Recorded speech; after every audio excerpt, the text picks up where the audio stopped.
Well, over the holidays, the Norwell girls basketball team played in the Hall of Fame Classic. That was down in Newcastle, and the Brebeuf Shootout down in Indianapolis. That experience should certainly help when state tournament time rolls around. But first things first, hey, Knights are out to win a conference title.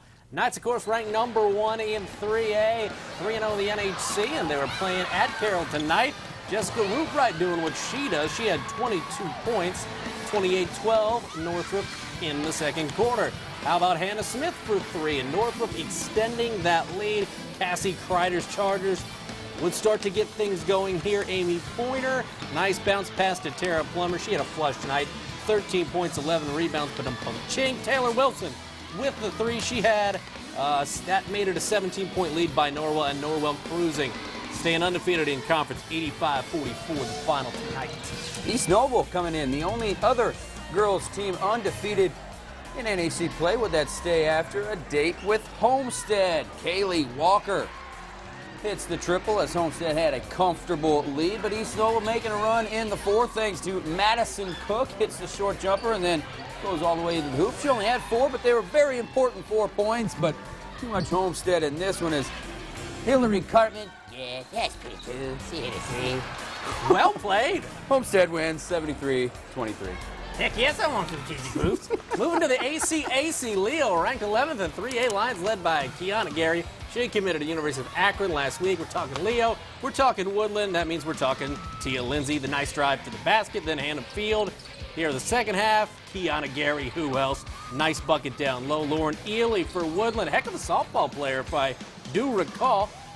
Bucket there. Hannah Field, though, great pass ahead to Taylor Cease. She had 16 to lead the Lions.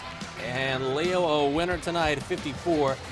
How about some of those highlights we missed? Let's go back to Concordia. We didn't get those boys Concordia South highlights in, but Concordia coming off a game where they scored 99 against Leo, taking on the Archer. How about Brian Grimaud? Great score off the inbounds pass. He had 16. Now Archer's come back with Dion Williams, 2 of his 10, but Concordia then goes on a run. Thomas Starks, you can't see him, but you see the hoop. The ball go in the hoop. He had 3 right there. Mark Rogers, offensive rebound putback. He had 12. Check out the great pass here coming from Ryan Gross to Mr. Starks. He finishes it off. Starks finishing with 10 points as South Concordia gets the win, 59-42. Well, Joey Meyer is the all-time winningest coach in D-League history. But as of today, Meyer won't add any more wins to his total here in Fort Wayne. In what the team is calling a mutual parting of ways, Meyer is out as the Ants head coach in 2+ seasons. Meyer's gone 51-64 with the Ants, but the team's 5-10 record this season has been a disappointment. Assistant Steve Gansey now leads the Ants. We talked to Ants President Jeff Potter and Joey Meyer by phone today. Do I agree with it? Heck no. I mean, I think we're close to turning around, but that doesn't matter what I think. It only matters what Jeff thinks, and Jeff thought he needed a new face. And, I'm not bitter about anything. As I said, I really enjoyed my stay. I liked the people of Fort Wayne. They were very good to me, so I have, it's time to move on.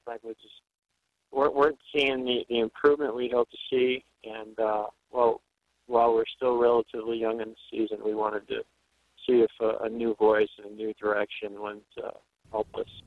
And the Ants on the road tonight, not a good one. They've now lost 7 of the last 8. They lose to Canton 114-93. Ron Howard with 23 points. They'll return home tomorrow to host the Charge out of the Coliseum. And we'll have more Highlight Zone after the break. We are the bitch with Dwayne Hussein. You want the Highlight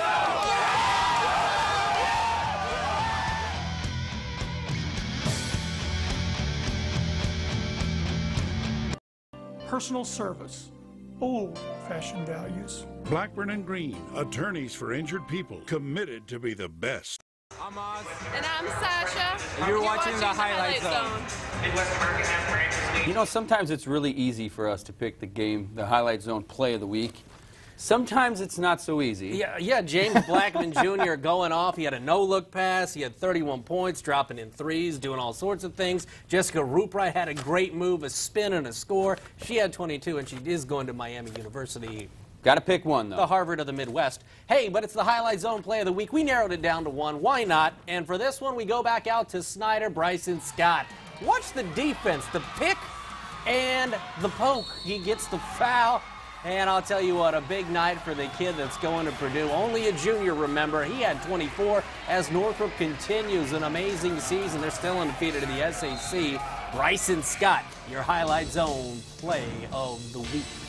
First place Comets back home tonight with Dayton. Nick Boucher named the CHL's goalie of the month yesterday, 10-1-1 in December. But early on, Jonathan Ornelas with the goal, and it's 1-0 Gems after one. Al Sims, none too happy about that. He would like this. Comets on the power play, Leo Thomas, no, but from Russia with love, Artem Podshendalov. Wait, he's supposed to pass. Big goal from the mad scientist. Colin Chalkwood had a power play goal, but Dayton comes from behind to win this one by a final of 3-2. They play at Dayton tomorrow, then host Dayton on Sunday.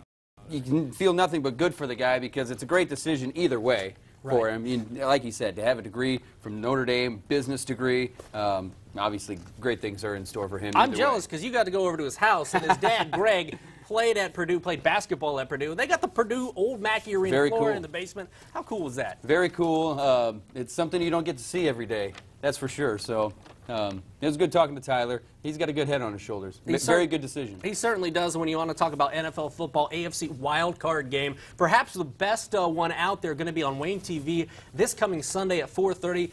Big Ben, Miami University, taking on Tim Tebow and the Broncos. 4:30 should be an interesting one as the NFL season is in the playoffs. Weird to see the Colts not in the playoffs at this point of the year, but such it is, and they got the #1 pick. And tomorrow's a big day for college basketball. Big IPFW doubleheader down at the Coliseum, so we'll have it all covered.